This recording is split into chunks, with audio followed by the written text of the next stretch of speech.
أعوذ بالله من الشيطان الرجيم ولا تباشروهن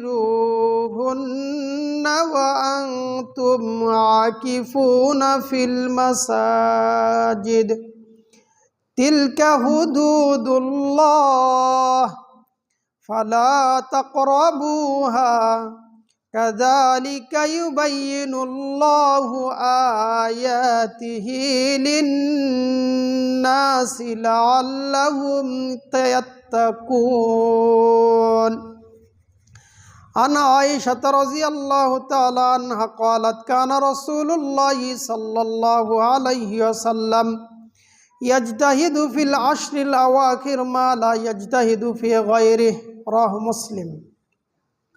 আলহামদুলিল্লাহ, যাবতীয় প্রশংসা গুণগান আল্লাহ সুবহানাহু ওয়া তাআলার, যে মহান স্রষ্টা আমাদেরকে রমজানের শেষের অর্ধেকে জুমার সালাত আদায়ের উদ্দেশ্যে মসজিদে আসার, সালাতের পূর্বে খুতবায় কিছু কথা বলার এবং শোনার তৌফিক দিয়েছেন, তার শুকরিয়া আলহামদুলিল্লাহ। সালাত এবং সালাম প্রিয় নবী মুহাম্মদ সাল্লাল্লাহু আলাইহি ওয়াসাল্লামের প্রতি। মসজিদে উপস্থিত দ্বীনি মুসলিম ভাই বোন, আজ 16 রমাদান, দেখতে দেখতেই প্রায় অর্ধ রমজান শেষ, আমরা দ্বিতীয় অর্ধ অংশে উপনীত হয়েছি। তাই সময়ের দাবি হিসাবে আজকের আলোচনার বিষয়বস্তু রমজানের শেষের দশকে আমাদের করণীয়। রমজানের শেষের দশক আসলে আমাদেরকে কি করতে হবে, নবী মুহাম্মদ সাল্লাল্লাহু আলাইহি সাল্লাম কি করেছেন, এই মর্মে কিছু কথা। যদিও বা রমজানের শুরু থেকে একটা ভিন্ন রকম প্রস্তুতি, যা অন্য 11 মাস থেকে ভিন্ন ব্যতিক্রম হয়ে থাকে, ভিন্ন রকম প্রস্তুতি থাকলেও কিন্তু রমজানের শেষের দশকের প্রস্তুতি আবারও ভিন্নভাবে নিতে হয়। যেমনটা রাসূল সাল্লাল্লাহু আলাইহি সাল্লামের হাদিসে পাওয়া যায়। সহিহ মুসলিমে বর্ণিত হাদিস, আয়েশা রাদিয়াল্লাহু আনহা বলেন যে কানা রাসূলুল্লাহ সাল্লাল্লাহু আলাইহি সাল্লাম ইয়াজতাহিদু মিনাল আশরিল আওয়াখির, নবী সাল্লাল্লাহু আলাইহি সাল্লাম রমজানের শেষের দশক যেভাবে পরিশ্রম করতেন, মা লা ইয়াজতাহিদু ফি গায়রি, যা অন্য কোনো সময়ে এত পরিশ্রম করতেন না। তাহলে রমজানের শুরু থেকেই তো একটা প্রস্তুতি, একটা মন মানসিকতা প্রস্তুত করে এই মাস শুরু করতে হয়। কিন্তু রমজানের শেষের দশক আসলে এই প্রস্তুতি আরও কয়েক গুণে বেড়ে যায়। কাদের বেড়ে যায়? যারা ইমানদার তাদের। সামাজিক পরিস্থিতিতে আমাদেরও পরিশ্রম বেড়ে যায়। যারা আমরা দুনিয়ার পিছনে ধাবিত, তাদেরও পরিশ্রম বাড়ে। যারা ব্যবসা বাণিজ্য করে, রমজানের শুরুর দিকে ব্যবসা যেভাবে চলে এশা পর্যন্ত, খুব তাড়াহুড়ো করে এশার সালাতের পূর্বে দোকানপাট বন্ধ করে মসজিদে আসার চেষ্টা করে অনেকে। কিন্তু রমজানের শেষের দিনগুলো আসা শুরু হলেই, এমনকি অর্ধ রমজানে খেয়াল করে দেখবেন যে দোকানপাট মার্কেটগুলোতে মানুষ দিয়ে ভরপুর। তো মসজিদ শূন্য কেন? এই মানুষগুলো মার্কেটে ব্যস্ত, তাদের পরিশ্রম এভাবে চলছে। তো আমরা যার পেছনে ছুটে চলছি, এটা তো আল্লাহ আমাদেরকে দিয়েছেন, এটা আমাদের তাকদিরে যা আছে সেটা আসবেই। কারণ আমরা যা কিছু খাই, যা কিছু ব্যবহার করি, সব কিছু আল্লাহ তাআলার পক্ষ থেকে রিজেক্ট। আমাদের খাবার যেভাবে রিজেক্ট, আমাদের পোশাক সেভাবে আমাদের রিজেক্ট, আমাদের কথা বলা রিজেক্ট, আমাদের যাবতীয় কর্মকাণ্ড আল্লাহ তাআলার পক্ষ থেকে একটা নির্ধারিত বিষয়। কিন্তু এর পেছনে আমরা যেভাবে সময় শ্রম ব্যয় করে চলছি, তা অবাক করার মতো, যা মার্কেটে দেখলেই লক্ষ্য করা যায়। কাপড় আল্লাহ তাআলা আসমান থেকে নাজিল করেছেন। আল্লাহ তাআলা সূরা আরাফে বলেছেন যে ওয়াংজালনা আলাইকুম লিবাসা, আমি তোমাদের জন্য পোশাক নাজিল করেছি। আল্লাহ তাআলা এই নাজিল শব্দ কোরআনের ক্ষেত্রে ব্যবহার করেছেন, পোশাকের ক্ষেত্রেও ব্যবহার করেছেন, এমনকি লোহার ক্ষেত্রেও ব্যবহার করেছেন। যাবতীয় বিষয় আল্লাহ তাআলার আকাশ থেকেই নির্ধারণ হয়, যদিও বা আমরা এগুলো পৃথিবীর জমিনে পাই। তো আল্লাহ তাআলা আমাদের অর্থ সম্পদও নাজিল করেন আসমান থেকে। কেন? তার উদ্দেশ্য কি? পোশাক আল্লাহ তাআলা কেন দিলেন? আপনারা এ ঘটনা জানেন যে আদম আলাইহিস সালাম ও হাওয়া আলাইহিমুস সালাম দুজনে জান্নাতে ছিল। আল্লাহ তাআলার একটা আদেশ অমান্য করার কারণে তাদের শরীর থেকে পোশাক আল্লাহ তাআলা খুলিয়ে নিয়েছিলেন, জান্নাতের পোশাক। তারা পরস্পরের লজ্জাস্থান যখন উন্মুক্ত হয়ে গেল, তখন তারা নিজেদেরকে এই লজ্জা করার জন্য জান্নাতের গাছের পাতা দিয়ে ঢাকা শুরু করেছিল। সূরা আরাফে দীর্ঘ ঘটনা। তাহলে তারা জান্নাতের গাছের পাতা দিয়ে লজ্জাস্থান ঢেকেছিল। এরপরে আল্লাহ তাআলা এই ঘটনা বর্ণনা করতে করতে বলেন যে আদম সন্তান, আমি তোমাদের জন্য পোশাক নাজিল করেছি যাতে করে তোমরা সাজসজ্জা গ্রহণ করতে পারো, আর তোমরা তোমাদের লজ্জাস্থানকে হেফাজত করতে পারো, লজ্জাস্থান ঢাকতে পারো। তো আমাদের পোশাকও অবাক করা পোশাক।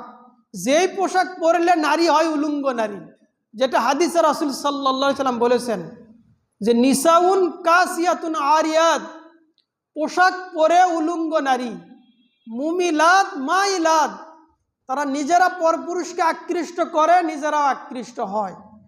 তো আল্লাহ পোশাক দিলেন নিজেদের সৌন্দর্য গঠনের জন্য, আমরা আমাদের লজ্জাস্থান ঢাকার জন্য, কিন্তু পোশাক পরে এখন আমরা নির্লজ্জ হয়ে যাচ্ছি। পোশাকগুলোর সিস্টেমই যেন নির্লজ্জ পোশাক। আল্লাহ তাআলা বলেন তাকওয়ার পোশাক হলো শ্রেষ্ঠ পোশাক, তাকওয়ার পোশাক পরতে হয়। আর যদি তাকওয়ার পোশাক না হয়, তাহলে এই পোশাকের কারণে আল্লাহ তাআলা বহু মানুষকে জাহান্নামে নিক্ষেপ করবেন। এই পোশাকের পিছনে ছুটে চলছি আমরা। আর যারা ব্যবসায়ী, তাদের সলাতের তো কোনো খবরই নাই। চেহারা দেখলেই বোঝা যায় যে সে কতক্ষণ সময় দোকানে, রাত 12টা পর্যন্ত। এমনকি রমজানের শেষের দিকে গিয়ে ওখান থেকে এসে কোনো রকম ঈদগাহে কেউ যায়, কেউ আবার যায় না। এটা ব্যবসায়ীদের অবস্থা। মানে পরিশ্রম চলছে, কিন্তু রাসূল সাল্লাল্লাহু আলাইহি সাল্লাম কিভাবে পরিশ্রম করতেন, তার পরিশ্রমের বর্ণনা কেমন? আয়েশা রাদিয়াল্লাহু আনহা বলেন যে তিনি রমজানের শেষের দশক আসলে এমন পরিশ্রম করতেন যা অন্য কোনো সময় তিনি এত পরিশ্রম করতেন না। বুখারী মুসলিমের অন্য বর্ণনায় আয়েশা রাদিয়াল্লাহু আনহা বলেন যে কানান নবী সাল্লাল্লাহু আলাইহি সাল্লাম ইযা দাখালাল আশর, যখন রমজানের শেষের দশক আসতো, সাদ্দা মিজারা, তিনি তার লঙ্গিকে শক্ত করে বাঁধতেন। তার তহবন্ত, তার যে পোশাক, এটা খুব মজবুত করে বাঁধতেন। 1 2 ও আহিয়া লাইলা, তিনি রাত্রি জাগরণ করতেন। ও আই কজা আহলা, তিনি তার পরিবারকে জাগাতেন, তার স্ত্রীদেরকে ডেকে দিতেন যে তোমরাও রাত্রি যাপন করো। এইটা হতো তাদের পরিশ্রম। কিন্তু আমাদের পরিশ্রম বিফলে যাচ্ছে, শুধু অর্থের পেছনে জীবনের একটা বিশাল অংশ পার হয়ে যাচ্ছে। অর্থের পেছনে পরিশ্রম ইবাদতে করতে হয়। হাদিস বুখারী মুসলিম, যেভাবে রাসূল সাল্লাল্লাহু আলাইহি সাল্লাম পরিশ্রম করেছেন। রমজানের শেষের দশকের পরিশ্রম কেমন, বা রমজানের শেষের দশকে কি রয়েছে, যার কারণে আল্লাহ তাআলা পুরো রমজান মাসের সম্মান মর্যাদা বাড়িয়ে দিয়েছেন। রমজান মাসের শেষের দশকে একটা গুরুত্বপূর্ণ রজনী রয়েছে, রাত রয়েছে, যেই রাতকে বলা হয় লাইলাতুল কদর। আর এই লাইলাতুল কদরকে আল্লাহ তাআলা রমজানের শেষের দশকে বেজর রাত্রিতে রেখেছেন। এই রাত যেন কোনোভাবে ছুটে না যায়, যার কারণে রাসূল সাল্লাল্লাহু আলাইহি সাল্লাম রমজানের শেষের দশকে ইতিকাফ করতেন। হাদিসে যে বলা হলো সাদ্দা মিজারা, তিনি তার লঙ্গি শক্ত করে বাঁধতেন, মানে লঙ্গি আর খুলতেন না। লঙ্গি খুলতেন না মানে এর বিভিন্ন ব্যাখ্যা। তার মধ্যে একটা ব্যাখ্যা হলো যে আমরা অনেক সময় কাজ করতে গেলেও কোমরে গামছা বেঁধে কাজে নামি, যাতে করে কাজের নতুন উদ্যমতা আমরা পাই, শরীরে শক্তি ফিরে পাই, এজন্য শক্ত করে বাঁধতে হয়। লঙ্গি শক্ত করে বাঁধা মানে তিনি রমজানের শেষের দশকের লঙ্গি খুলতেন না। এখান থেকে ইঙ্গিত পাওয়া যায় যারা বিবাহিত তাদের যে শারীরিক সম্পর্ক, স্ত্রী মিলন, এখান থেকে নবী সাল্লাল্লাহু আলাইহি সাল্লাম বিরত থাকতেন। কেন বিরত থাকতেন? তিনি মসজিদে 10 দিন ইতিকাফ করতেন, টানা 10 দিনই মসজিদে থাকতেন, যার কারণে তার লুঙ্গি এই প্রয়োজনে খুলতে হতো না। তাই হাদিসে বলা হয়েছে যে তিনি তার লুঙ্গি খুব শক্ত করে বাঁধতেন, লুঙ্গি খুলতেন না। কেন খোলার প্রয়োজন হতো না? তিনি মসজিদে থাকতেন। আল্লাহ সুবহানাহু ওয়া তাআলা বলেন সূরা বাকারা আয়াত নম্বর 187, ওয়ালা তুবাশিরুহুন্না ওয়া আনতুম আকিফুনা ফিল মাসাজিদ। তোমরা যখন মসজিদ সমূহে ইতিকাফরত অবস্থায় থাকবে, নিজেদেরকে মসজিদের মধ্যে আবদ্ধ করে রাখবে, ওই সময়ে তোমরা তোমাদের স্ত্রীর সাথে মিলন ঘটাবে না, স্ত্রীর সাথে নির্জনে তোমরা স্ত্রীর সাথে দেখা করবে না।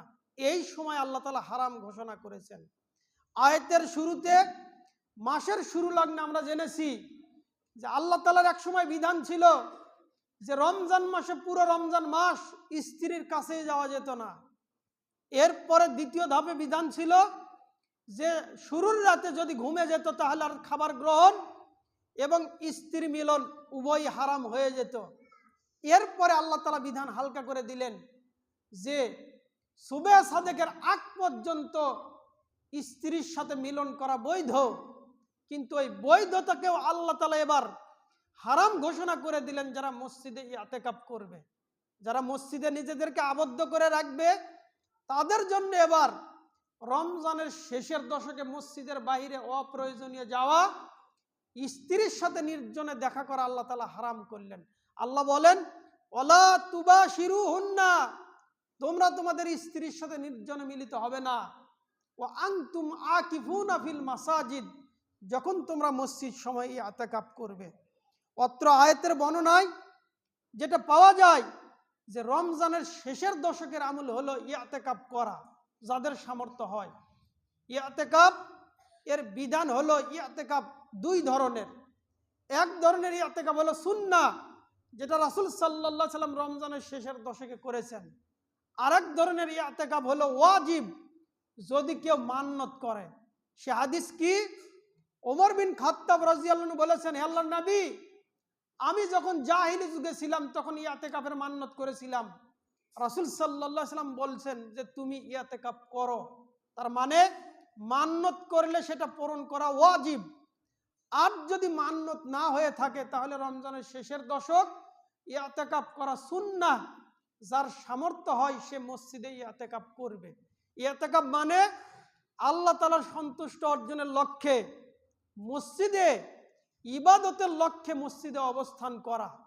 আর এর সময়সীমা আলেমগণ সালাফগণ এভাবে উল্লেখ করেছেন যে রাসূল সাল্লাল্লাহু আলাইহি সাল্লাম 10 দিন ইতিকাফ করেছেন, তার জীবদ্দশায় 10 দিনের কম ইতিকাফ করেছেন, এরকম বর্ণনা নাই। তার মানে 10 দিন ইতিকাফ করা সুন্নাহ। তবে ইতিকাফ বৈধ, যার যতটুকু সামর্থ্য সে ততটুকু সময়ের জন্য ইতিকাফ করবে। হতে পারে 3 দিন, হতে পারে 5 দিন, হতে পারে 1 দিন, 1 ঘন্টা, সামান্য মুহূর্তে হলেও ইতিকাফের নিয়তে ইতিকাফ করা সুন্নাহ। যার যতটুকু সামর্থ্য সে ততটুকু আদায় করবে। তাহলে রমজানের শেষের দশকের প্রস্তুতি রাসূল সাল্লাল্লাহু আলাইহি সাল্লাম নিজে ইতিকাফ করেছেন। এমনকি রাসূল সাল্লাল্লাহু আলাইহি সাল্লামের স্ত্রীরাও ইতিকাফ করেছেন, মহিলারাও ইতিকাফ করবে। পুরুষ তো করবে, মহিলাও করবে। আয়েশা রাদিয়াল্লাহু আনহা বলেন যে কানান নবী সাল্লাল্লাহু আলাইহি সাল্লাম ইয়াতাকিফুল আশরুল আওয়াখির, রাসূল সাল্লাল্লাহু আলাইহি সাল্লাম রমজানের শেষের দশক ইতিকাফ করতেন। হাত্তা তাওয়াফাহুল্লাহ, তিনি যতদিন বেঁচে ছিলেন ততদিন তিনি লাগাতার ধারাবাহিকভাবে ইতিকাফ করেছেন। তিনি কতদিন ইতিকাফ করেছেন? রমজানের সিয়াম ফরজ হয়েছে 2য় হিজরিতে, আর তিনি মারা গিয়েছেন 11 হিজরিতে। তাহলে প্রায় 9 বৎসর, এই সময়ে 9 বৎসরে রাসূল সাল্লাল্লাহু আলাইহি সাল্লাম ইতিকাফ করেছেন, যার সময়সীমা হলো 10 দিন। তিনি 10 দিন ইতিকাফ করেছেন। আয়েশা রাদিয়াল্লাহু আনহা বলেন সুম্মা তাকাফা আজওয়াজুহু মিন বাদি, তিনি যখন মারা গিয়েছেন এরপরে তার স্ত্রীরা মসজিদে ইতিকাফ করতেন। সুতরাং মহিলারাও ইতিকাফ করবে, তাদের জন্য যদি সার্বিক নিরাপদ অবস্থান হয়। উল্লেখ্য যে অনেক সময় প্রচলিত একটা মিথ্যা কথা রয়েছে যে মহিলাদের ইতিকাফ হলো ঘরে। ইতিকাফ যদি ঘরে করা হয় তাহলে এই ইতিকাফ বাতিল, ইতিকাফ চলবে না। কেন? আল্লাহ তাআলা মসজিদের জন্য ইতিকাফ শর্ত করেছেন, ইতিকাফের জন্য মসজিদ শর্ত। আল্লাহ বলেন, ওয়ালা তুবাশিরুহুন্না ওয়া আনতুম আকিফুনা ফিল মাসাজিদ। যখন তোমরা মসজিদে অবস্থান করবে, ইতিকাফ করবে, তখন তোমাদের স্ত্রী মিলন আজ চলবে না, নিষেধ, হারাম। তার মানে ইতিকাফ মসজিদে, বাড়িতে কোনো ইতিকাফ চলবে না। মসজিদে মহিলাদের ব্যবস্থা থাকবে, তাদের সম্পূর্ণ ভিন্ন ব্যবস্থা, তাদের সালাতের ব্যবস্থা ভিন্ন, যা আমাদের মসজিদ সহ বাংলাদেশের অসংখ্য মসজিদে রয়েছে। মহিলারা ইতিকাফ করবে। এমনকি রাসূল সাল্লাল্লাহু আলাইহি ওয়াসাল্লামের জীবদ্দশায় তার স্ত্রীরা ইতিকাফ করতে চেয়েছিলেন। হাদিস বুখারী। একবার তিনি আয়েশা রাদিয়াল্লাহু আনহা বলেন, আমি একবার অনুমতি চাইলাম, হে আল্লাহর নবী, আপনি আমাকে ইতিকাফ করার অনুমতি দিন। তো তাকে অনুমতি দেওয়া হলো। তিনি মসজিদে একটা তাঁবু টাঙালেন, তাঁবু গাড়লেন, আলাদা পর্দা দিয়ে থাকার মতো একটা অবস্থান তৈরি করলেন। যখন তার এই তাঁবু দেখলো, তখন হাফসা রাদিয়াল্লাহু আনহা তিনিও মসজিদের এক কোণে এক পাশে একটা তাঁবু গাড়লেন। তার দেখা দেখি যায়েনব রাদিয়াল্লাহু আনহাও ইতিকাফের তাঁবু গাড়লেন। রাসূল সাল্লাল্লাহু আলাইহি ওয়াসাল্লামের স্বাভাবিক অভ্যাস ছিল, যারা ইতিকাফ করবেন তাদের জন্য বিধান যে 20 রমাদান, আমাদের এই বছরের হিসাবে মঙ্গলবার 20 রমাদান, 20 রমাদানে মাগরিবের সালাতের পূর্বেই মসজিদে ঢুকে যেতে হবে। রাসূল সাল্লাল্লাহু আলাইহি ওয়াসাল্লাম এভাবে মসজিদে ঢুকতেন, সারা রাত ইবাদত করতেন, যেহেতু 21 রমজানের রাত।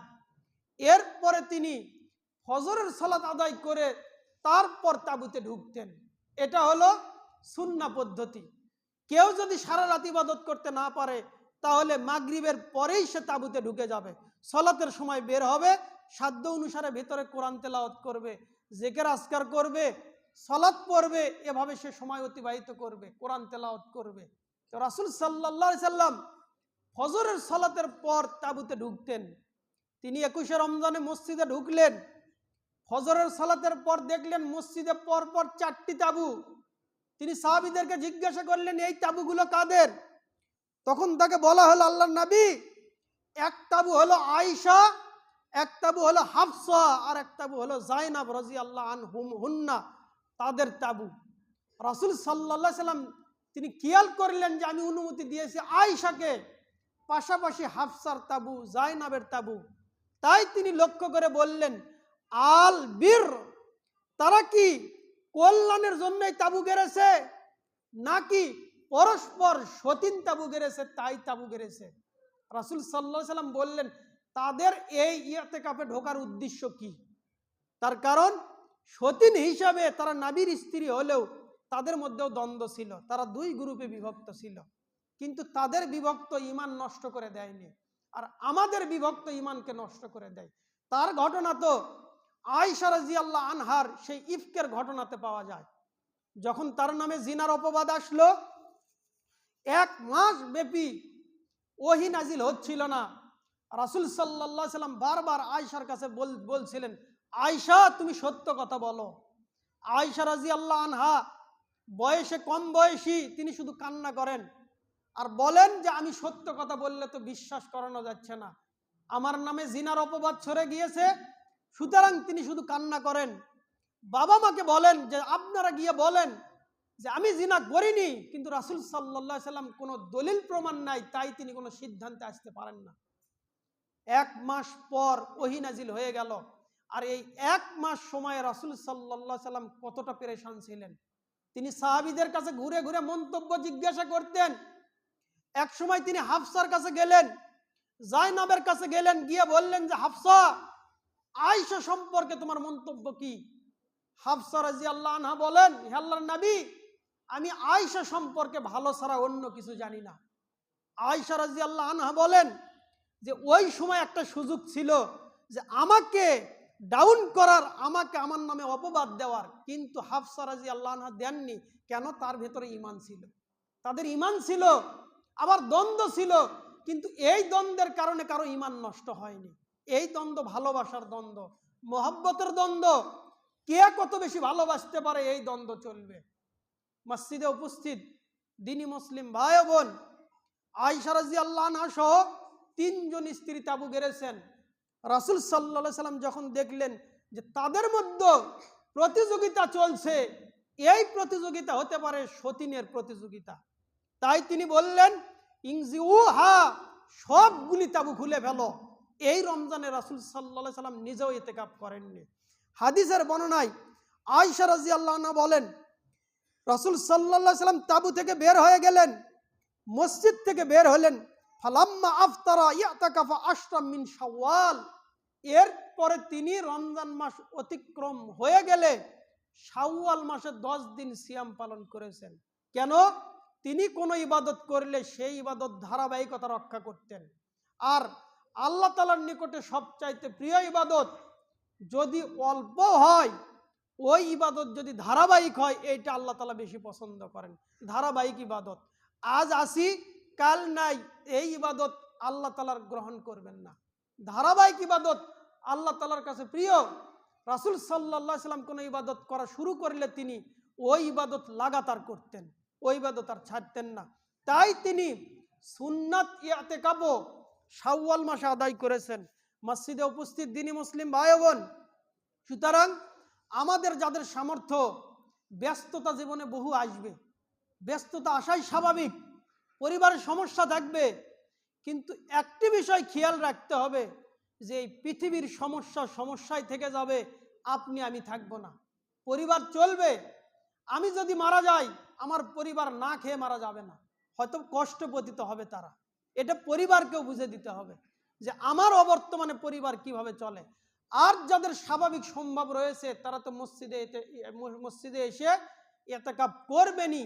রাসূল সাল্লাল্লাহু আলাইহি সাল্লামের নিয়মিত অভ্যাস ইতিকাফ করা, যাতে করে রমজানের শেষের দশকের, এই তো সময় শেষ, এখন ফসলগুলো যেন উঠিয়ে নেওয়া যায়, এই প্রচেষ্টা রাসূল সাল্লাল্লাহু আলাইহি সাল্লামের মধ্যে ছিলেন।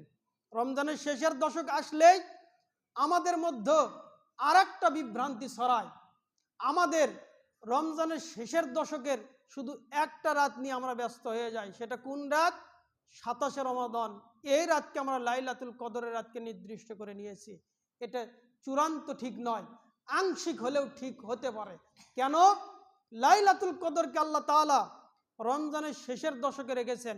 শেষের দশকে কোথায়? শেষের দশকের বেজর রাত্রে 21, 23, 25, 27, 29, 5টি মত, 5টি হাদিস, 5 ধরনের বর্ণনা রাসূল সাল্লাল্লাহু আলাইহি সাল্লামকে নির্দিষ্ট রাত শিখিয়ে দেওয়া হয়েছে, এরপরে ভুলিয়ে দেওয়া হয়েছে।